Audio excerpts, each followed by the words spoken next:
now I am joined with the man who knows all things Fighting Irish football. It is Tom Loy of Irish Illustrated. Are we ready for some football? Didn't know if this day would come. I am beyond ready. I'm not going to lie. I've got a little love recently with the high school football scene here in Fort Wayne, but there's nothing like college football. It's a beautiful time of the year. I mean, I know it's going to look a little different this year. We've got a little bit over the last couple weeks, but I am beyond ready for some Notre Dame football. I'm going to go right to last year, and I feel like Irish fans have to be pleased despite that hiccup in the middle, and that was a bit of a nightmare, a rainy, stormy nightmare at the Big House. But outside of that, what would be maybe your perspective on last season, and then how do you think the team feels about how they performed? Bump in the road would probably be an understatement. Yeah. But, I mean, honestly, like you talk to anybody around the program, everybody's very excited. Nobody's really worried about last year. It is what it is. It happened. Move forward. This team is absolutely loaded from the top to the bottom. As you know, we've talked about it before, but the hype train is rolling, and I think that everybody around the Notre Dame football program should be very excited about what's to come. And it starts at quarterback. I mean, you'd love to have an experienced guy. Ian Book has all the experience that you need.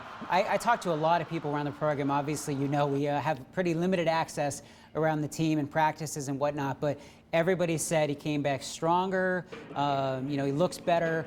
But I think the biggest thing for him is the mentality. He knows how big of a year this is, and Ian Book is the guy that could take them over the hump and get them back in the college football playoff. Tony Jones gone. What about that backfield? Who do you see emerging out of there? Kyron Williams is the man. No question about it. I want to give a shout out to Tommy Reese. He's the guy who stood on the table, wanted him to get the offer. Notre Dame offered, and it's paying off because he's you know, RB1 right now. He's a guy that can kind of make guys look foolish in the open field and then has enough speed to take the top off the defense. Lance Taylor has to be licking his chops because this group is loaded at running back. And then at wide receiver, we kind of have a bit of an added interest here in the Fort because Bennett Skowronek went to Homestead just down the street. What does he bring as a transfer over from Northwestern? He brings leadership. He brings that veteran mentality. He's had a successful college career at Northwestern. He had success against Notre Dame right in front of their eyes. You know, we talked about Ian Book. Ben and Ian spent time together in California. They got really close. They hit it off. I wouldn't be surprised if Skowronek had, you know, was the leading receiver on this team this year. I expect a big year from him. You got Javon McKinley, Avery Davis. There's a lot of moving parts. We talked about him a couple times last year. Braden Lindsey. Yeah. This group has a ton of speed, talent, and now you have a veteran addition in Skowronek. The D-line, edge rushing, lost some big names last year, but when you look at the guys who are still here, there's still plenty of talent in production. What do you see out of that unit? Yeah, losing Julian Aquara and Khalid Kareem is a loss, no question about it. But Ade Takumba Ogundiji is an animal off the edge. Dalen Hayes is really starting to turn the corner. I expect a really big year from him. Interior-wise, Myron Tungabailoa Amosa and Kurt Heinisch are kind of leading the way there. So, again, another really talented group for Mike Elston, the defensive line coach. Same thing with the offensive line. You have veterans that have been around the system for a couple years, and these guys are just going to be, you know, really impactful for a successful Notre Dame season. Just how talented is Jeremiah Owusu-Koramoah, and what can he do this year just production-wise? Wu is a big-time talent. I mean, he is a first-round pick. These guys recruited this guy because they saw that type of potential. They saw a day-one pick down the road, a difference maker on defense, a Jalen Smith-type player, and he's going to be that guy. You hear a lot about speed on that side of the ball. Defensively, maybe Notre Dame is as fast as they've been in years.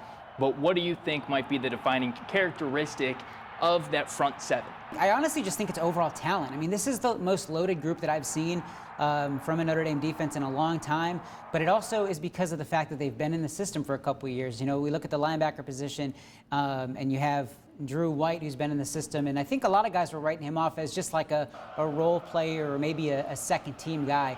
But everybody I've talked to around the program is saying he's lights out. This all sounds great, but it doesn't work as we've seen if the secondary doesn't work. Like we saw against Clemson when Julian Love went down. What have you seen out of the secondary? Some names in there that maybe people haven't heard. I will say the best piece and best move that they made was pairing Kyle Hamilton and Sean Crawford at safety.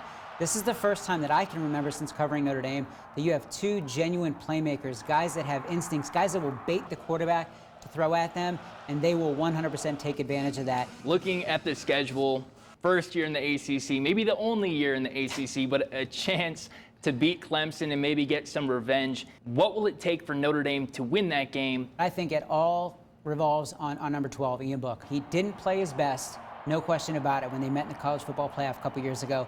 This is a very different player, person, quarterback. I think that we are going to see the best version of Ian Book we've seen since he arrived. Trevor Lawrence, Travis Etienne, Clemson is loaded, no question about it. Brian Brzee, a true freshman, a former 5-star, he's going to start along the Clemson defensive line. He's going to want to get at Ian Book. But I have all the faith in the world that Ian Book can take them back to the college football playoff. So a lot of positivity. What's the overall prognosis?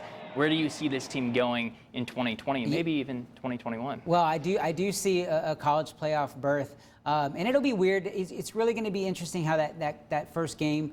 I expect them to play Clemson twice. I expect them to play them once in the regular season and then meet again in the ACC title game.